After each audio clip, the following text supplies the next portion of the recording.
tropical update as of 10 p.m. PST, September 22nd. Fauna has become a little bit more asymmetric this evening, with steep faction up level alpha becoming more restricted on the western side. That said, the hurricane has not yet lost any intensity.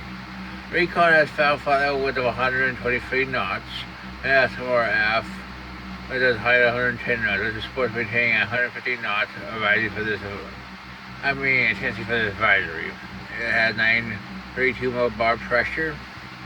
Hurricane force winds extend out to 100 nautical miles southeast of the center. It's moving northeast at 30 by 18 knots. It's getting closer to a deep layer trough. It's going to even speed up even more.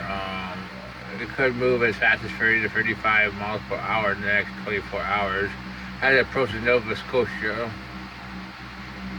It should merge with the trough after 24 hours, slow down a bit, but continue moving north to the Fox Lake, Canada, Labrador Sea. It's going to remain over warm water, including within the Gulf Stream current during the next 24 hours. All through deep layer shear is forecasted to increase. Afterward, it will pretty much become extratropical. We can show you the track.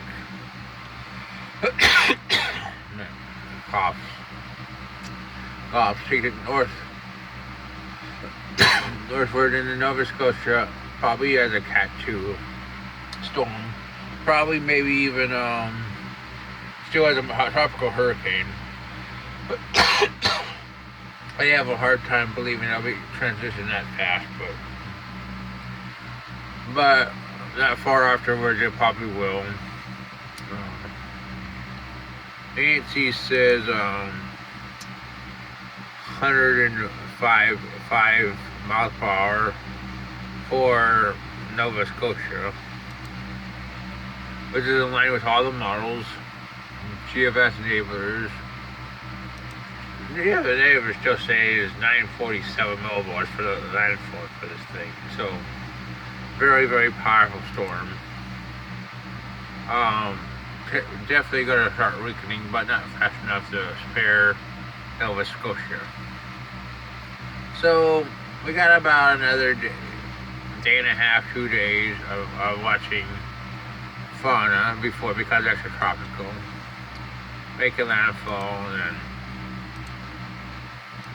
we can show you our storm. It clearly still has a nice eye, but it's starting to be restricted on the western side, as they say. Whereas Bermuda should pass to the north of Bermuda. So that's what we have for Fauna. Next, we're going to look at Gaston. And it has 65 mile per hour winds.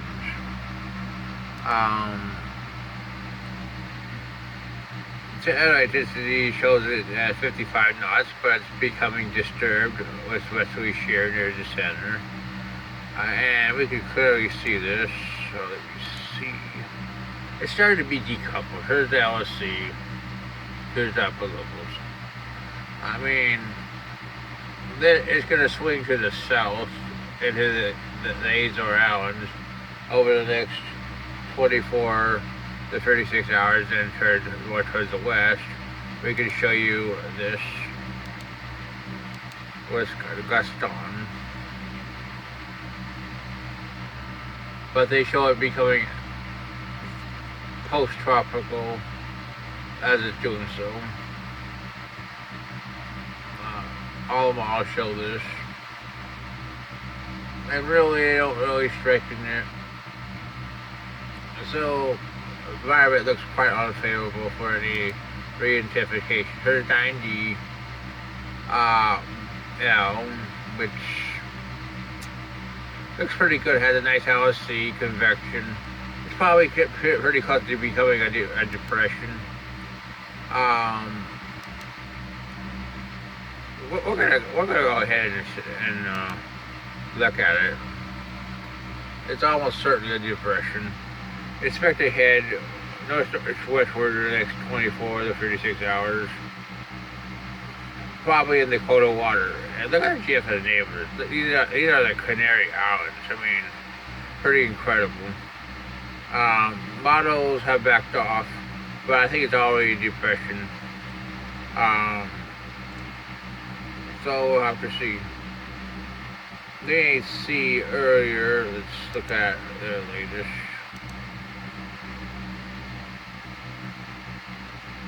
It shows 60-60 for it. For a chance of development.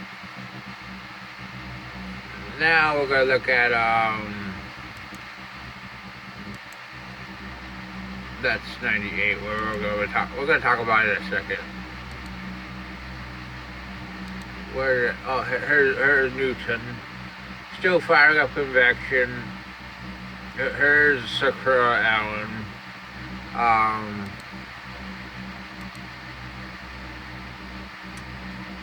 Let's see, we can get the ship right here.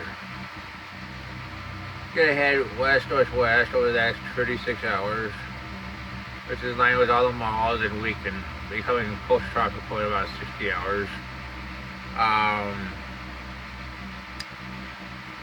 Now we're gonna look at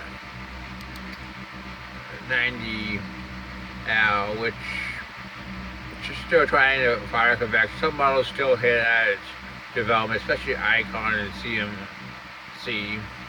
Lastly, we're gonna look at 98 L. And it's clearly becoming better organized. Convection is flaring up as Fiona moves away. LSC is forming. This is probably a depression already, let's be honest.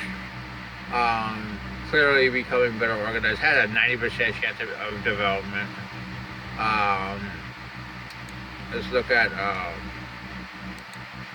the data for it. Clearly close. Look at the westerly wind on the southern side of it. Northerly, it's pretty much. It definitely is. Here's the global hurricane model consensus. Shows it moving across western Cuba, then most likely western Florida. The GFS enablers 18Z showing panhandle the western Florida. Models really like this storm. Cat 2, Cat 3 most likely. Depending on its track across Cuba, of course. Now we're going to look at the globals. Let's see if we can get this loaded.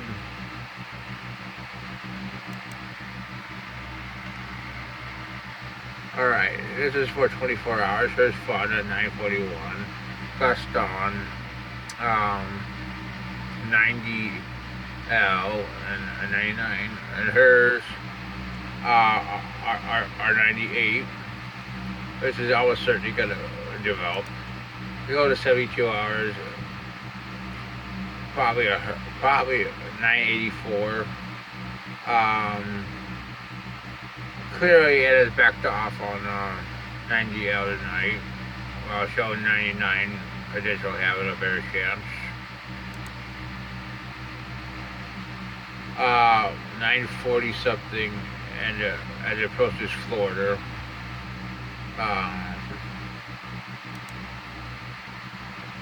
We'll go over Florida at 986.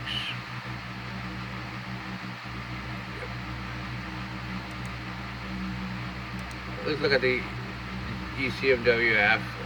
ECMWF is definitely at 18Z, pretty far to the east. CMC, bottom line was the GFS. Actually still favors 99, well, 120, 99. Probably her mean. Icon. Yep. So what we have tonight is Fauna's gonna hit Newfoundland as a Cat 2. 8L has a 90%, possibly 100 in my opinion, because it's already a depression. It's going to become a tropical storm. Move across the western tip of Cuba and be a big threat to western Florida. 99L has a 40% chance in my opinion. We'll have to see. 90L is already a depression, maybe a more like tropical storm. Let's be honest, but it's going to head into colder water over the next 36, 48 hours, so I don't think it. We'll have to see what the AC does. Gaston's going to move there to Cape Verde until that's a favorable environment, but it's not totally impossible. It could redevelop. We'll have to see. Well, that's your truck update.